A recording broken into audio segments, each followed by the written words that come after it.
It's time! It's time! You like that? You like that? Woo! It's Waxing Lyrical, baby. Hello, Waxers, and welcome to Waxing Lyrical with Mains and Duts. I'm your host, Mains. And my colleague, who has never shouted at the Arizona Cardinals to trade for him, it's Mr. Neil Dutton. How are we, Neil? How bad must things be that you want the Cardinals to come and get you? I just, some people, teams, cities can't have nice things. No. And it's phenomenal. It's just, you really do feel sorry for the Cleveland Browns, because I may be wrong, but we thought they would challenge/win the division, but we didn't think they'd do anything in the playoffs. We thought that would be probably a season too far. Yeah. So we weren't as hyped as some people, but I did expect a lot from Baker Mayfield. I think we all thought that Odell Beckham Jr. would be a good player, and it's been an unmitigated disaster. The scary backward thing is, of course, about it is this team that was going to be built around Baker Mayfield with Jarvis Landry, Odell Beckham, David Njoku, everyone thought would have big hopes for. This team has the leading rusher in the NFL, which, if anything, goes... And bear in mind, I think we can say that if the Browns have been consistent in one thing, it has been nailing the coffin closed on certain myths, i.e., the most important person on the offensive line is a left tackle. They've had arguably the best left tackle of the last 20 years and never won anything. And now they said, well, we've got the league's leading rusher. Yeah, he's 6-8 and going nowhere. Yeah, just not good. Not good. Neil, this week, plugged into the mains with a difference. We're probably only one more show until the end of the year, I'd guess. Although when that will be is still to be determined by the scheduling gods and our wives. We're going to go do an all-decade team this week. Neil decreed that we had to come up with who we believed were the best players in certain positions. We're going to kind of keep it fancy relevant. We're not going to do offensive line. So Joe Thomas, no offense, not personal, you probably would be left tackle. You might argue it's Jason Peters, Neil, but we're not going down there anyway, because let's be honest, we're not all 22 guys. We're not tape junkies, so I'm not really in a position to do that. Well, then, if you want to do that, of course, then I advise going and finding Brandon Thorne and reading his work. Absolutely. Then we'll try and get you, if you're in the final of your fantasy, over the line. Neil, you were in the final of our League of Record, I believe. As per usual in our League of Record, I am absolutely spectacular when it means nothing. I've won 5 on the run. Unfortunately, at one point I was, 3-7 or something, so kind of irrelevant. But there you go. Same in our Dynasty League, won 4 on the run there. Again, doesn't make any difference. And then we will move to our DraftKings Team of the Week, which I sent to Neil, and Neil mocked me tremendously for. So I look forward to hearing his, because he wouldn't share his. There you go. We should just stress, though, before we go any further, we will not be doing one next week because I'm not dabbling in week 17. No, we won't be doing a Team of the Week. No, absolutely not, Neil. Absolutely not. If there is a show next week, it will not be fantasy relevant. Much like you. Hey, bravo. Let's plug into the mains before I swear. So, Neil, you decreed that we had to do an all-decade team. It makes perfect sense. It's been nearly 2020. So we're going to look at quarterback, one running back, 3 wide receivers, tight end. We're going to choose one defensive player who we think defines that decade, and one coach. We don't know each other's. I have multiple, I think at least 2 honourable mentions in each position. Don't know about Neil, but I wanted to kind of make sure I did that.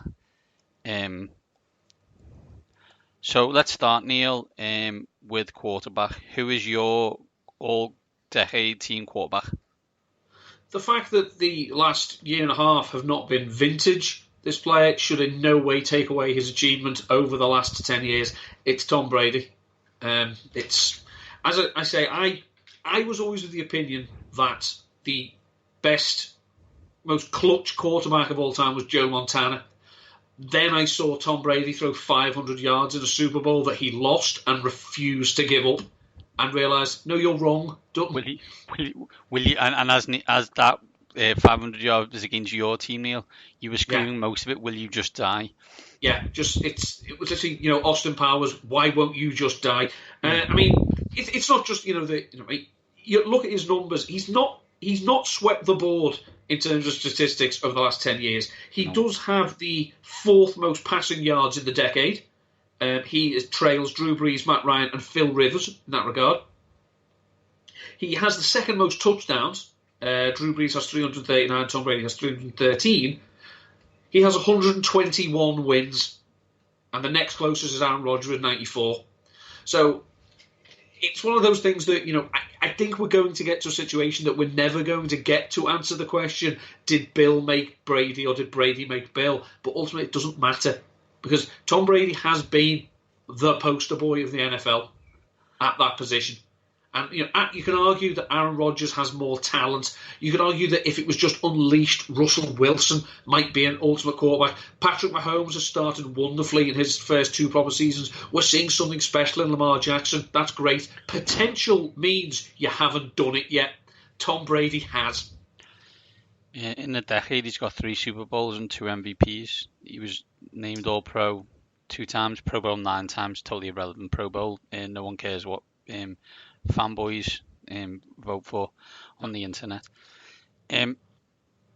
It's undoubtedly Tom Brady in 2019. I think 2016 we would have been stunned if it wasn't Aaron Rodgers. I think that's fair to say. Because although Tom got to the AFC title game a lot then, which he did, they hadn't won a couple of Super Bowls, and Rodgers seemed to be winning a lot, and had won one. 38, 39, 40 are probably Tom Brady's best 3 years as a quarterback, which is frightening.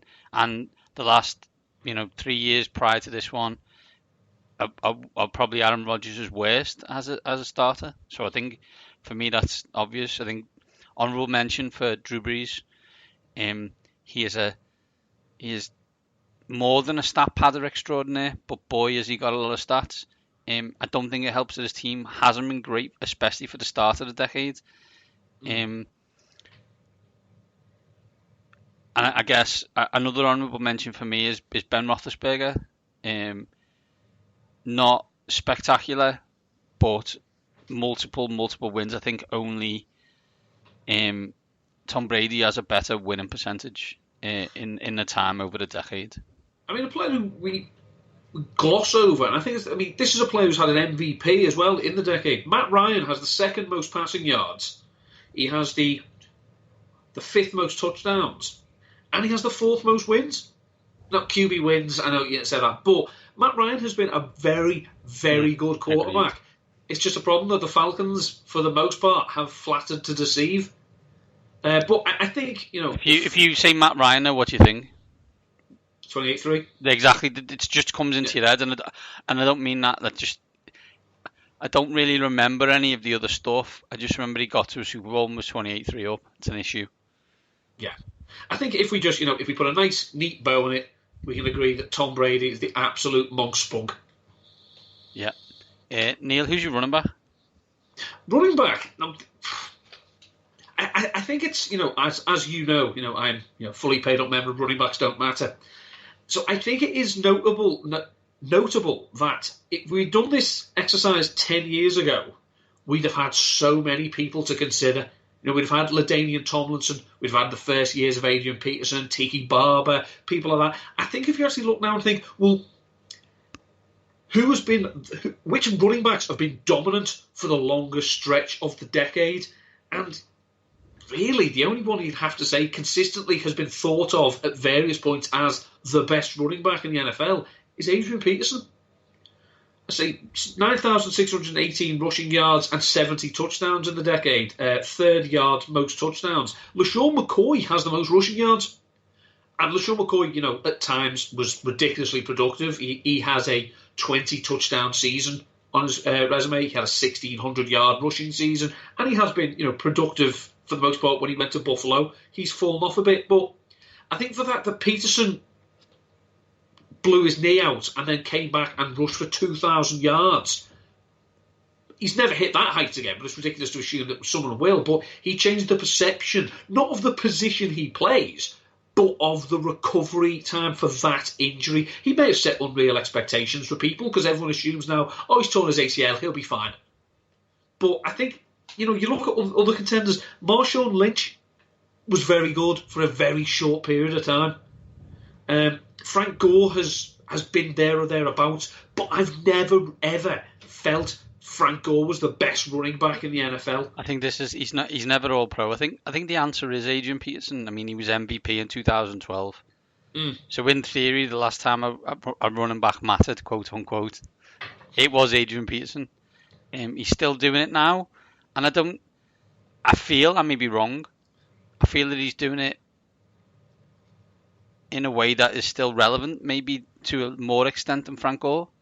I think second could be Marshawn Lynch, given impact. Okay, maybe it's not the full decade, but the way he ran, especially in Seattle, was fantastic. If you look at the stats, though, I think the third in terms of yards is Matt Forte, who you wouldn't necessarily think. And I think that kind of says a lot about the position in a couple of ways, in that an all-decade team is tough at running back because no one really runs for a decade. No.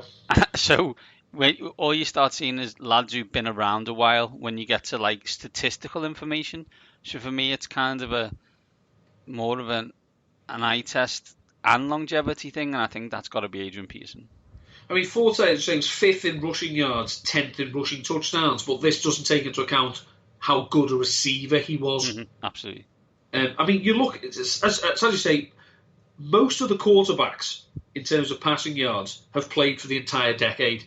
I think the only exception is Andy Dalton, who came in 2011. But the rest of them are all playing anyway. But you look at the rushing yards. It's the top 10 in terms of rushing yards. I won't do the yards, I'll just do the names. Is LaShawn McCoy, Frank Gore, Adrian Peterson, Marshawn Lynch, who's been out of the league for a couple of years, once I had a few years. Matt Forte, league for a couple of years. Marco Murray, out of the league for a couple of years, and only came in 2013, I think, anyway. Mark Ingram, Chris Johnson, LeGarrette Blount, and Arian Foster. So it's not, it's I say, the days of you're going to get 3 contracts as a running back are gone. So that's why this was a tougher one. But I think in terms of, as you say, in terms of the numbers and the fact that he's still here, it's AP. We said we'd pick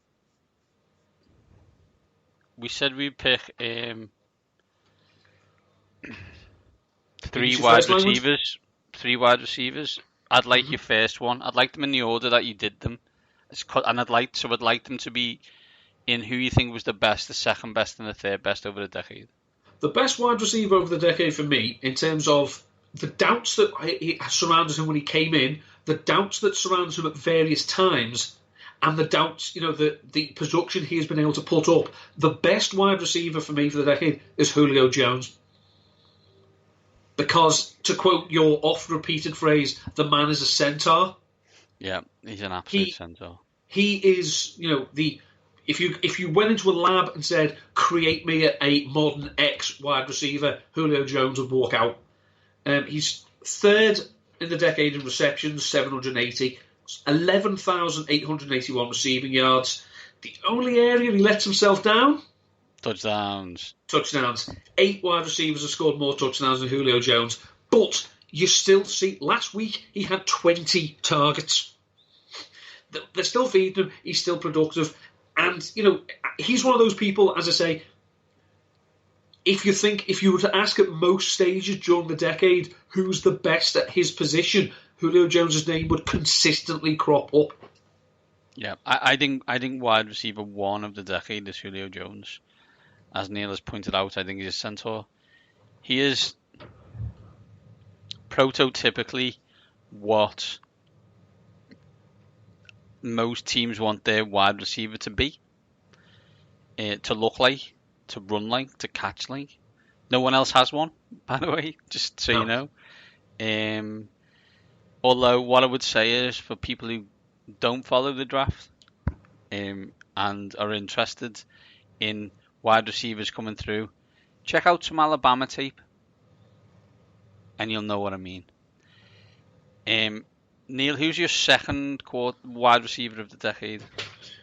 Assuming we're not disqualifying for being a dickhead. No, we're not disqualifying for being a dickhead. You can't there's no disqualification for dickheadness with Antonio Brown.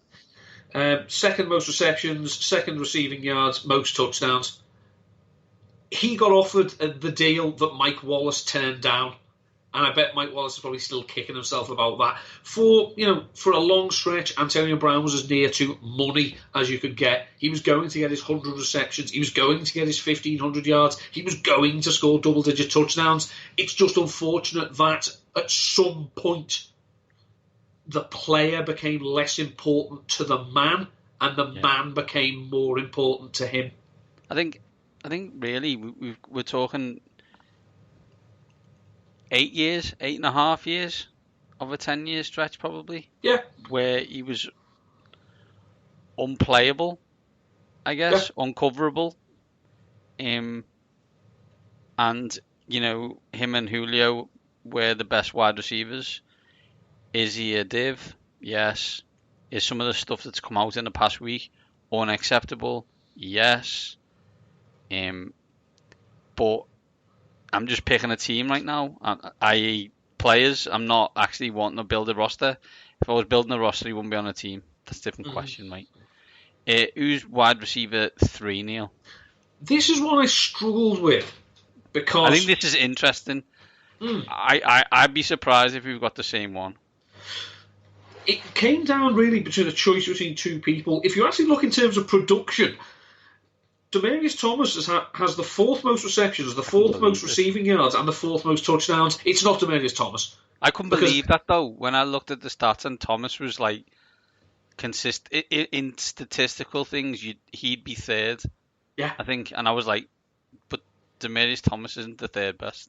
No, I think in terms of from the player he was at the beginning of the decade to the player that was washed out and finished, to someone who we're still questioning, is this the last we'll see of him? I would give it to Larry Fitzgerald. Over AJ Green, who again, I think if you look at the stage of the career, he was on a similar career path to Julio Jones. Again, of like, this is a prototypical modern wide receiver. But then, as he started getting more and more injured, and you started seeing that actually he's surrounded by an absolute clown show, whereas Larry Fitzgerald, Larry Fitzgerald has experienced the joy of having competent quarterback play for 6 seasons of his NFL career? 6 quarters. Yeah, and he's 847 receptions in the decade. That's the most. 3rd most receiving yards, 9,923, and 7th most touchdowns, 60. I think, for someone who remodelled himself, I think you've got to playing the position. I mean, one thing that everyone says about Larry Fitzgerald, and it's something that they always used to bring up about Hines Ward, but without the dirty element, is that Larry Fitzgerald's as good a blocker as the wide receiver position has ever seen. So he was prepared to do the dirty work, the hard work, but you knew, all right, I need to throw this up for someone to catch it. Oh, look, Larry's always open 6 feet above his head. So AJ Green, I think, has been wonderful, but I worry that we've seen the best of AJ Green a lot earlier than we saw the best of Larry Fitzgerald. I didn't pick either Larry Fitzgerald or AJ Green. Nuke? No. Oh, interesting. So, this one is a stretch, and it's a stretch because he didn't play the whole decade. But in terms of talent, Megatron? In terms of ability, it's Megatron. I just think he's the 3rd best wide receiver of the decade. He played for only 6 of the 10 years. I understand that, and I'm happy for people to say, can't pick someone who only basically played half the things. That's a cool story. I'm just going to give you 2012. Okay, 16 games, 122 receptions, 1,964 yards, averaging 16.1 yards a carry. Weirdly, only 5 touchdowns. But a frightening talent. And he is my third best. I did have honourable mentions for Fitzgerald and AJ Green. I think when he's stressed out, he only played 5 or 6 of the seasons of the decade. Yeah, he's still 7th. Yeah, seventh in receiving yards. Yeah, he's like 6th or 7th in receiving yards. And 6th in touchdowns. Yeah, so that's what I mean. So I've got an argument in there that, okay, he didn't play more. Great. I'm not looking for stat padders. I'm saying that he's the third best wide receiver of the decade. Yeah. He was one of those, as I say, it was, put it in fantasy terms, as you're getting towards the end of the first round, he's the wide receiver you start thinking about. Exactly. If you're not the top 4 picks, you start thinking, how early is too early? Yeah, absolutely.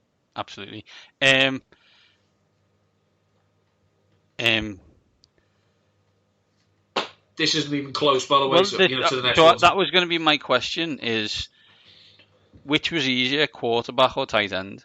Tight end. It's Gronk. It's not close. No, because Gronk was not only a fantastic receiving tight end, he could also have played proper tight end in the sense of you're probably going to run 5 routes this week, but you get to kick the crap out of the guy in front of you.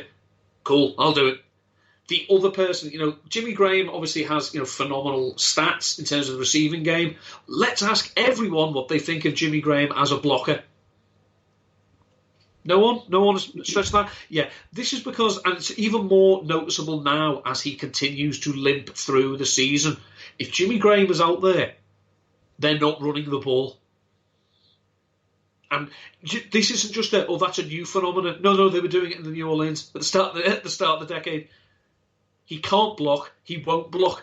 So while Jimmy Graham's statistics, obviously played basketball, and again we use that term prototype. Yeah, he's a prototypical modern tight end in the sense that he's a mismatch in the receiving game. It's a prototype move tight end. Yeah. Do you know what I mean? He's not a prototype tight end. If you were building a tight end, it'd be Gronk. Yeah. Because he'd run people over as a blocker, and then he'd catch 100 balls every year. Yeah. I mean, you want honourable mentions, again, hasn't played the whole decade, but Travis Kelce can do both. I mean, the guy's had 4 consecutive 1,000-yard seasons. He's a bloody good blocker. George Kittle, I think we can agree, could probably do both, but he's only been in this league for 3 years. So It's Gronk. It's not even close. Move on. Who's the defensive player you pick, Neil? JJ Watt. Yeah, 7 All-Pros, Defensive Player of the Year 3 times. I wanted to be clever and pick Bobby Wagner. I'll be honest, I did, but it's not. It's JJ Watt. Yeah. He's a game changer. I think that's the phrase. 3-4 defensive ends are not supposed to rack up 20 sack seasons. They're supposed to occupy blockers and let the linebackers do the damage. JJ Watt has changed it to the sense that, no, I can impact the passing game and I can make it easier for the guys behind me and they can make it easier for me in response. Bobby Wagner is a bloody good middle linebacker, but there've been bloody good middle linebackers. Yeah, I also wondered about Earl Thomas. And why I say this is I look at the all-decade team, and although there's a couple of honourable mentions, I didn't have a Seattle Seahawk as a person in the all-decade team, and I didn't feel right. Like, I think on the NFC side, they've been the all-decade team. It's obviously been the Pats on the AFC side, but I just felt like that it was the Seahawks on that side, and I didn't really have anyone. My honourable, but then again, we only pick one defensive player, and I guess the players you would think are Richard Sherman, Earl Thomas, and Bobby Wagner. Yeah, and it's one of those there was an argument even when Richard Sherman was dominant. Was he the best cornerback in his own division? Yeah, no, of course. Was Patrick Peterson not a better cornerback than him? I'm not saying he was. I'm saying that was the argument. Whereas I don't think Aaron Donald has been phenomenal, but Aaron Donald has come on the back of JJ Watt. And bear in mind, Aaron Donald, when he first started, they were playing a completely different system. Wade Phillips just changed his system around, and it suited Aaron Donald, whereas J.J. Watt has just been an absolute wrecking machine. Yeah, absolutely. Who's your coach, Neil? Bill Belichick. 79% of their regular season games during the decade. 8 out of 10 games he has won. The next closest is the Steelers at 65%. And this is probably one of the big reasons why the Steelers have disappointed, inverted commas, so much in the decade, in that they have been Tim Henman in the age of Pete Sampras. Yeah. The Steelers have been very, very good, but they're not as good as the Belichick Patriots. I mean, who would you honourable mention in the coaching thing? Who would you say is, second and third? Say? Andy Reid, because he's only had one season he hasn't had a winning season with the Chiefs. He only had one losing season in the first 3 seasons of the decade when he was with the Eagles. One losing season there. And, he's someone who, again, has changed his spots. He had Alex Smith, and all of a sudden, he not only changed Alex Smith into a gunslinging, bomb-chucking quarterback, he then went, okay, I've shown it can work with him, I'll roll Patrick Mahomes into it. Sean Payton has obviously been there, again, the longest, apart from one season. It was something that happened there. But again, quite a few of those seasons, the Saints weren't very good. And, that I know offensively, they've always been very good, but he's the head coach. Mike Tomlin, I think history will look back a lot kinder on Mike Tomlin with the benefit of hindsight when we realise how much of a nightmare his every working day must have been with these idiots that he had. Yeah. But again, it's longevity. They've been there the longest. So you'd give it to them. And ultimately, only one of them has won, is it 3 Super Bowls in the decade? So yeah. I just, honourable mentions for me, Sean Payton, Pete Carroll. But yeah, I think to say it's anyone other than Bill Belichick is asinine. I think it smacks of takemanship. Well, yeah, I mean, I'm sure there's a load of people who would try desperately not to pick 3 Patriots in their all-decade team, and they would be absolutely 100% incorrect. Mm-hmm. We are not. Pretty solid. Same Neil. Only difference is basically wide receiver 3, and mine was more of an explosion over a shorter period. Yours was longevity, which makes perfect sense. Neither one is wrong. It's fun to do though. It's good to look back at some of the numbers and think, bloody hell, been some good periods over that time. I mean, I think just looking at the numbers I've picked out is the big surprise and underrated in terms of where he is now as a player on the team he's on and what people think of him is that Andy Dalton is in the top 10 in terms of passing yards, passing touchdowns, and wins in the decade. I'm not saying that Andy Dalton is in any great shakes. I'm not saying he isn't. I'm just saying that he was with the Bengals, and if we go back 10 years ago, the Bengals were a team that in that decade had 2 seasons where they looked good but ultimately wet themselves. When you actually look for the first more than half of this decade, the Bengals they just can't get over the hump. And then all of a sudden they just fell off to they can't even see the hump. Excellent. Neil, let's go fantasy now. Let's start with helping people win their fantasy titles. First of all, by telling them who to pick with Fancy Darling. Hello, darling. Well, I'll stick close to home. It's Championship week. You may have got here, this far streaming the tight end position. You may know I have an interest in the tight end position. I write about it an awful lot. I will preface this by saying I have not put this man in my team of the week because I literally needed the money somewhere else. But I believe Tyler Higbee is actually going to be a star this week because the San Francisco 49ers do not give up points, they do not give up receptions, they do not give up touchdowns to tight ends. However, in the last 3 weeks, Tyler Higbee has seen the most targets of all tight ends in the NFL, and he's catching them and he's racking up yards. Since the start of the 2010 season, 2 tight ends have had streaks of 3 games or more with 100 receiving yards. Jimmy Graham has done it twice, and Tyler Higbee. 37% of Tyler Higbee's career receiving yards have come in the last 3 weeks. So he's working for the Rams. Not an awful lot else is. So I think he's someone who he's still available in more than half of leagues, which is why I write about him. If he's there, pick him up, get him in. Thank me later. Neil, we need to also get someone not to pick to avoid so you win your title. It's Fancy Loser.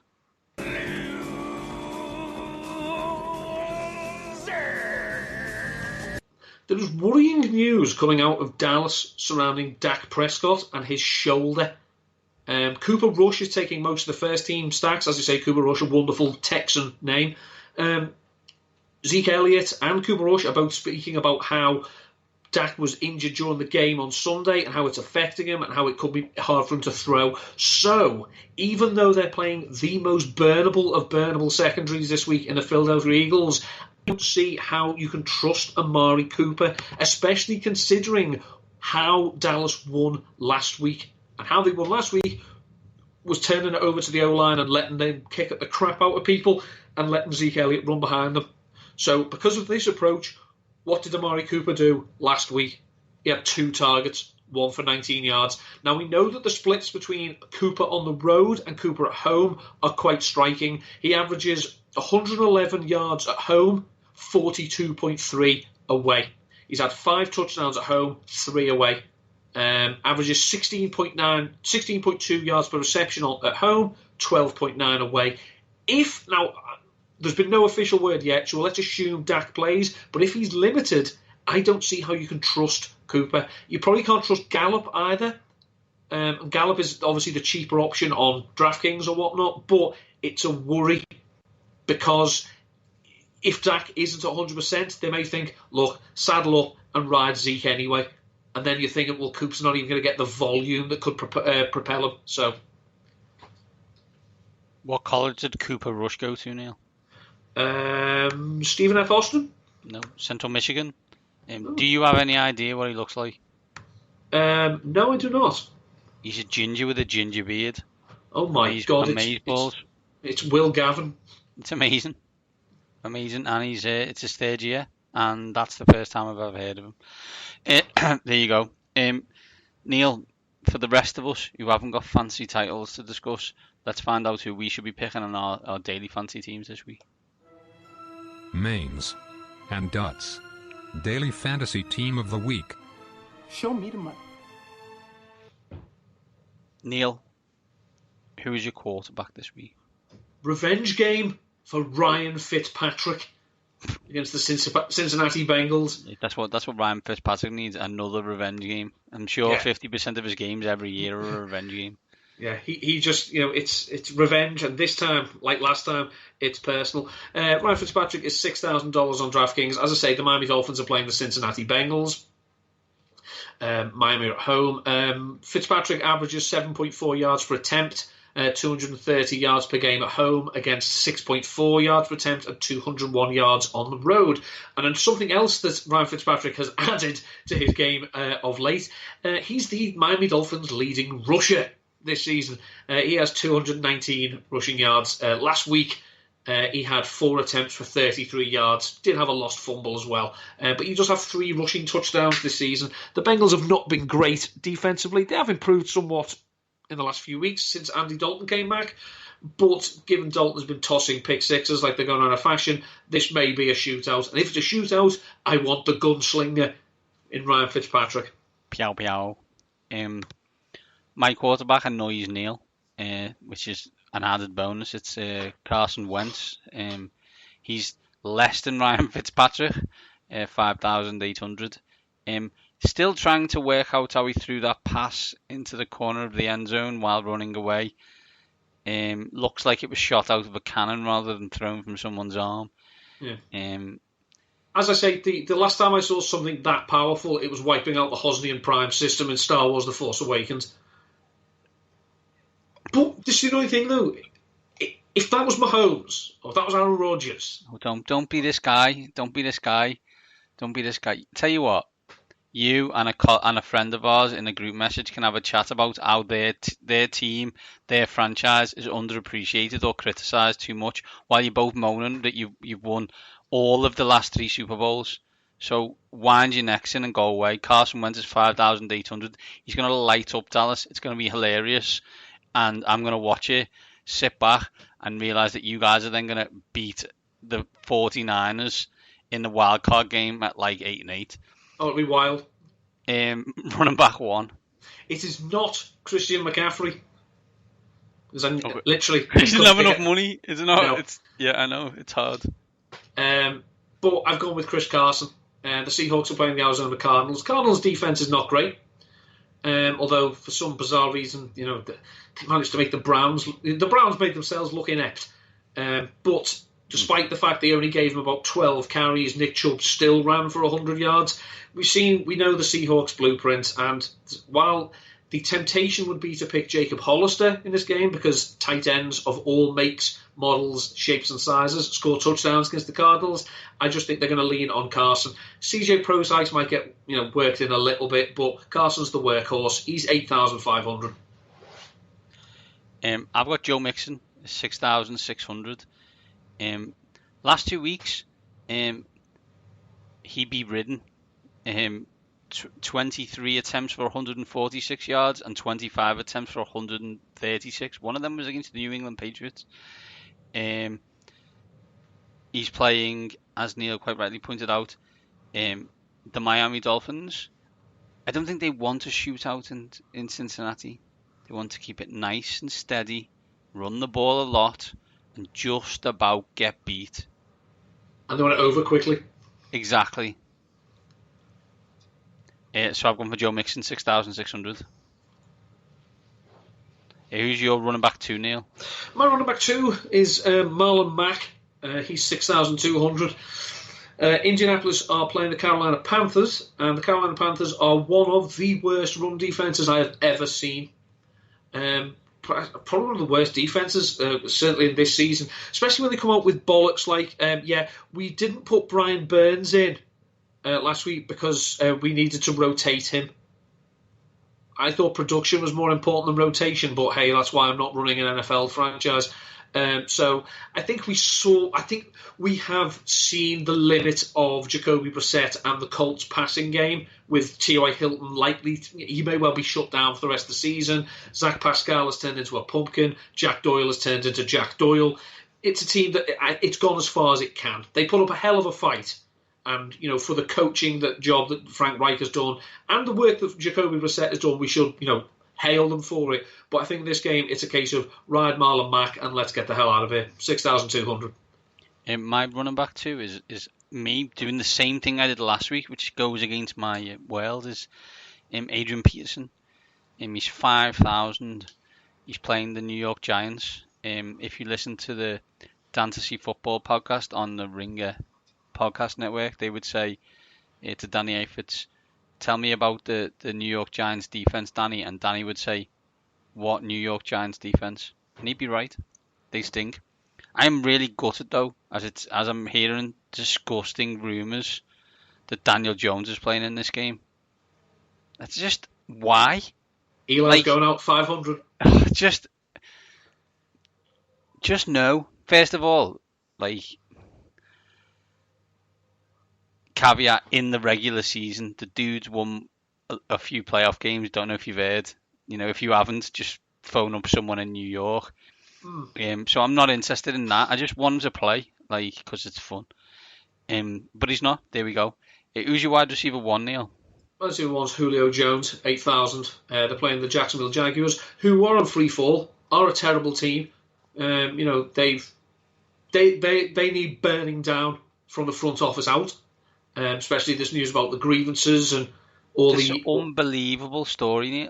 In the world of unbelievable stories, this is right up there. It basically looks like that. Tom Coughlin just used to fine people $100,000 for breathing or something. Yeah, Tom Coughlin has no concept what the word mandatory and voluntary means. What was it? Something like 25% of all grievances over the last 2 years have been raised by the union against the Jacksonville Jaguars. They're a clown show. How Oakland lost them last week, only they will know. And I say Julio Jones, first game without Calvin Ridley, 20 targets. Is he going to see 20 targets this week? Probably not, but he's going to see a lot. I can tell you one of the reasons the Oakland Raiders lost that game is that, according to referees in that game, if you slide on your knee 4 yards from the edge of the field and slide off the field, that stops the clock. Okay. With 2 minutes and 5 seconds left. So they basically gave the Jacksonville Jaguars a minute. Don't worry though. They rang up John Gruden the next day to apologise. Do you know, that's always that... F off, get off this phone immediately. That's always that, when you see, like, in English football, as it were, we've reversed his red card. Thanks. That helps me in no way at all. Screw you. My wide receiver one is my most expensive player. And his money is Michael Thomas. He's 9,300. It's New Orleans at Tennessee. My understanding is he needs 12 more receptions to break Marvin Harrison's record. That based on catch percentage on targets, that means Drew Brees has to throw it in Michael Thomas's general direction 12 more times, and they'll have 12 receptions and break the record. Probably only 10, was it? Probably only 10 targets. They get 12. Just double it up. Just breaks maths. He's the best wide receiver in the NFL for me right now, and I think he breaks the record this week, and that's why he's in my team. He is, I've used this phrase twice now, but he's the monk spunk. He is, and it's one of those, I think, he, prototypes and trendsetters and whatnot now. He and Terry McLaurin are players that we now need to look at wide receivers who come out of Ohio State, maybe don't have the greatest production, and try and put some context in it. Yep. For those fans begging desperately to get Aaron Meyer as their head coach, they should highlight the fact that he didn't exactly run a quote-unquote pro-style offense in college. His quarterbacks include Terrell Pryor and Tim Tebow. I think I'm going to maybe wrong on Terrell Pryor. Definitely not wrong on Tim Tebow. It wasn't Terrell Pryor. No, that was before his time. That was before his guy. But he had running quarterbacks anyway. They didn't sit back. Oh yeah. Who's your wide receiver two, Neil? Darius Slayton, 5,500, and this is primarily because Daniel Jones is back. Darius Slayton has actually been very good. I think if the Giants are going to take any positives out this season, which knowing Dave Gettleman, he'll see the whole season as a learning experience and therefore a positive that should have been endured, is that Slayton has formed something of a good partnership with Daniel Jones. Obviously, he's had a couple of moments with Eli Manning as well, but balls to that time's gone. Washington are great and let Greg Ward basically have his way with them. Greg Ward, obviously, is the second coming of Jerry Rice. But I digress. Darius Slayton, if you just have a quick look at his numbers, if this comes up. Yeah, he is, the anti of everyone else in the sense that he actually does his best work on the road. He averages 84.3 yards on the road against 30.7 at home. 6 of his 8 touchdowns have come on the road. Did only have, say, 2 receptions for 31 yards and a touchdown last week. But yeah, he's been very, very good. And he does have 3 multi-score games this season. Nice.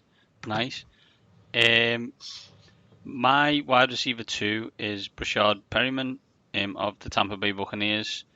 We should play a game here of who's left standing as a Tampa Bay Buccaneer wide receiver, and also understand that every game Jameis Winston is going to throw 3 touchdowns and throw 2 interceptions. Accept it. Get on with it. move on with your life. He's got to throw him to someone. And this week, as with last week, that would be Rashad Perryman. He's thrown an interception on the first possession 5 times this season. The Bucks are 4-1. Now, you're obviously a better golfer than me. Correct me if I'm wrong, is there not a mental preparation technique for golfers called hit second shot first? Yeah. You always to tell yourself the first shot, I've already played it. They need to try and do this for Jameis Winston and say, you've already thrown your pick. This is your second possession. So he can go out and actually not throw interceptions. Because while he is rallying the team to come back, but it's still a bit, can you not throw them? Because eventually, now that you're running out of wide receivers, maybe this is the one week you can't do it. But I think the thing you shouldn't underestimate, Neil, is in Jameis Winston's head, and according to Bruce Arians, he's going to throw an interception. Everyone in the world knows that Jameis Winston is going to throw an interception. So why not throw it as soon as humanly possible? Because then it's out the way. You're not expecting something. It's not going to be a surprise. It's happened. It's in America 1:05.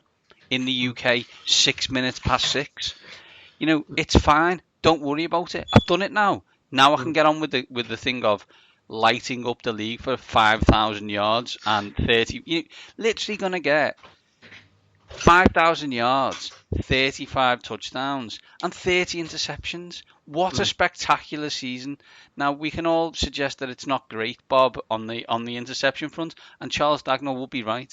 But you know what? Someone is going to talk themselves into giving Jameis Winston $20 million a year. Because they'll be able to fix that interception thing, Neil, because that's what smart people do. Just so you know, smart people, you're not smart, and you can't fix him. It's like that, as you say, he's going to throw an interception. It's when people use arguments like, in games where Dallas have given Ezekiel Elliott 20 carries, they've won. Okay, first 20 plays, let's give it to Ezekiel Elliott, and now we're bound to win. Exactly right, exactly. Who's your wide receiver 3, Neil? Wide receiver 3 is Mike Williams of the LA Chargers. They are playing the Oakland Raiders. Mike Williams has found the end zone of late. He was in that Bobby Woods, possibly one of the greatest receiving yard seasons of all time without a touchdown, but he has scored in each of his last 2 games. He has career-high 912 yards this season, but I say only 2 touchdowns. He averages slightly more yards per game on the road. They're at the home. I can't keep a straight face. The Chargers are the home team this week against the Raiders. That's what everyone was like. Last home game for Oakland this week here against Jacksonville. Next week they're on the road in Los Angeles against the Chargers. Going to stop you there. What they're doing is they're doing a rotation of former places they used to be franchises. So they used to be a franchise in Oakland, and then they used to be a franchise in Los Angeles. So actually, this is. Yeah, it's a farewell tour par excellence. Williams last week against a robust Vikings defense all of a sudden caught 4 of 9 targets, 71 yards and a touchdown. Keenan Allen got back on the wagon this week. Last week, they're still going to lean on Melvin Gordon and Austin Eckler, but Mike Williams does have that. I only need one big play downfield, and he's got the most 5,000. He's got the most 40-yard receptions in the league by like 10 or something. It's crazy. Yeah. My wide receiver 3 is the aforementioned Neil described as Jerry Rice, Greg Ward. Again, I'm working on a concept of availability. So Rashad Perryman is in my team due to the availability of him on the Tampa Bay Buccaneers. Greg Ward is on my team due to the availability with him on the Philadelphia Eagles, as it's him or 2 tight ends he's going to throw it to. So I've gone Greg Ward. He's 4,200. Slowly climbing in value. Yes, slowly. Who's your tight end, Neil? Tight end, there was a couple of cheaper options I could have gone with this week, but I went with Mike Gesicki. He has averaged 17% of the targets for Miami since Ryan Fitzpatrick came back in as quarterback.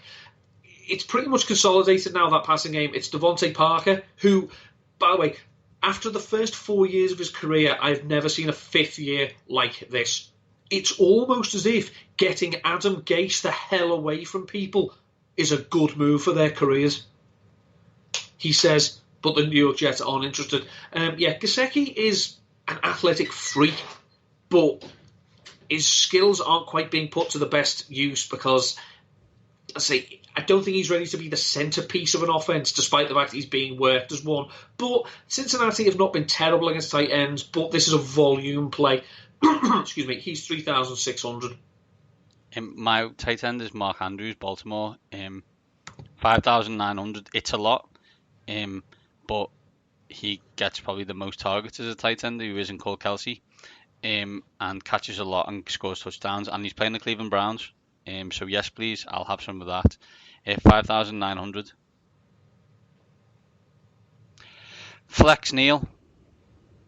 My flex is Royce Freeman of the Denver Broncos. Now, he was game scripted out last week because in the snow, he's not a snowblower. I think we can assume that.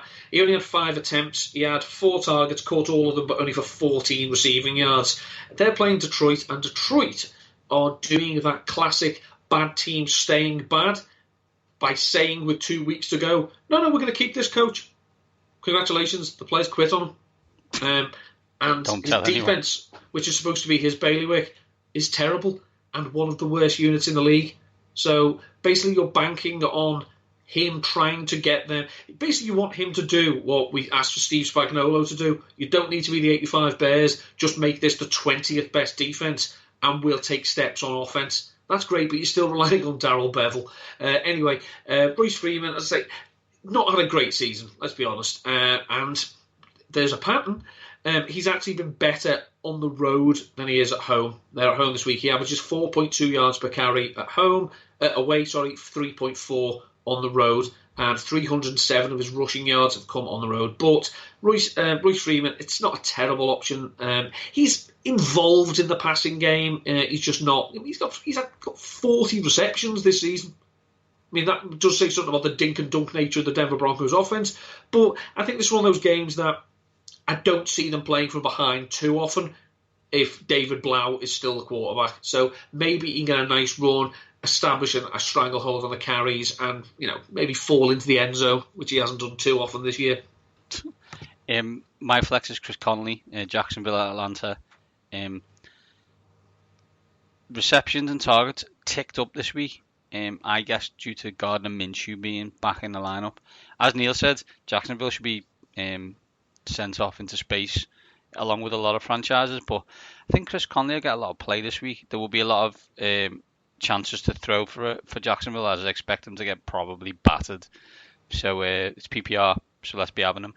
Especially if Chark is still injured. Yeah, he's still injured as well. That I meant to mention. Yeah, still questionable. So good news. Defense and special teams, Neil.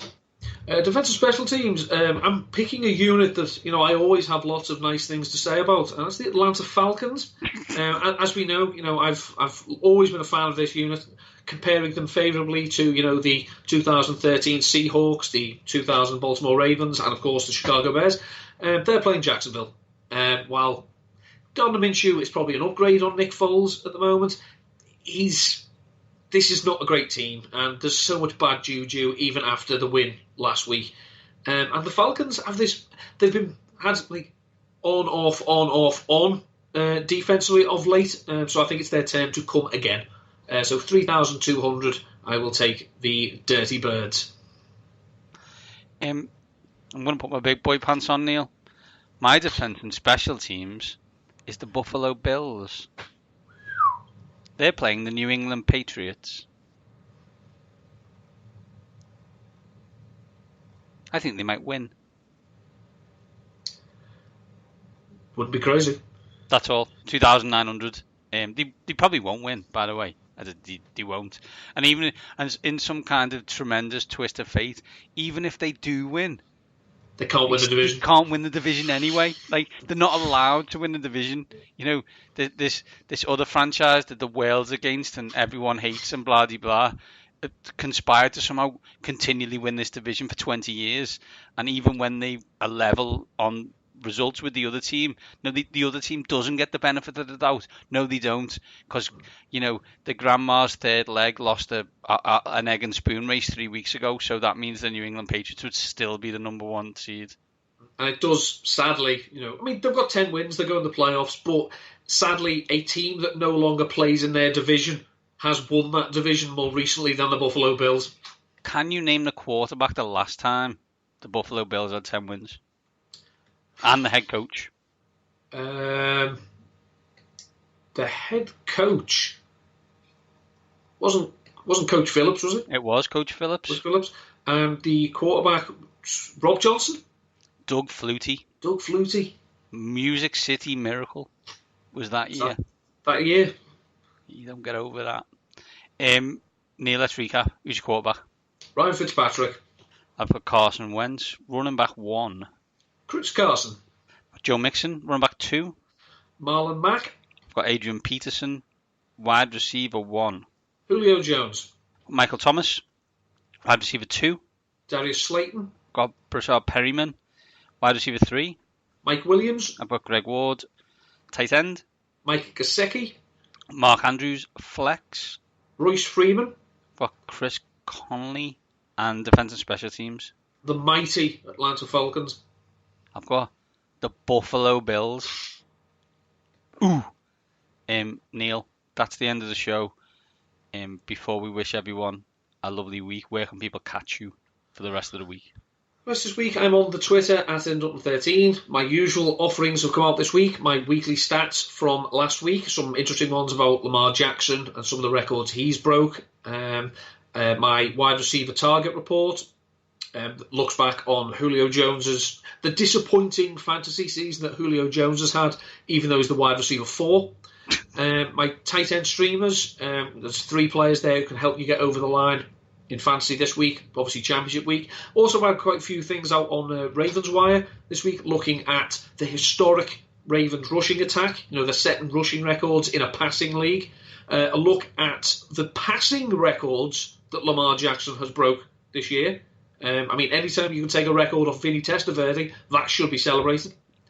And also, towards the end of the week, again on Ravens Wire, I'll have my scouting report on the Cleveland Browns. It's a little bit more in-depth than just saying tire fire. And also a look at the one Browns player I would like to see on the Ravens roster. Touchdown 3 last week, 2-1. Picked the Bills. Picked the Bucks. It was easy, but I lost in quite spectacular fashion with the LA Rams. There you go. Got that one wrong. This week, that will be out later in the week. Apart from that, I'm at Mangy7. Combine me and Neil at waxing_lyrical. Not sure if we'll be here with you in the show before Christmas. If not, enjoy your Christmas period, and we will see you on the other side, because you know what? These top guys are out.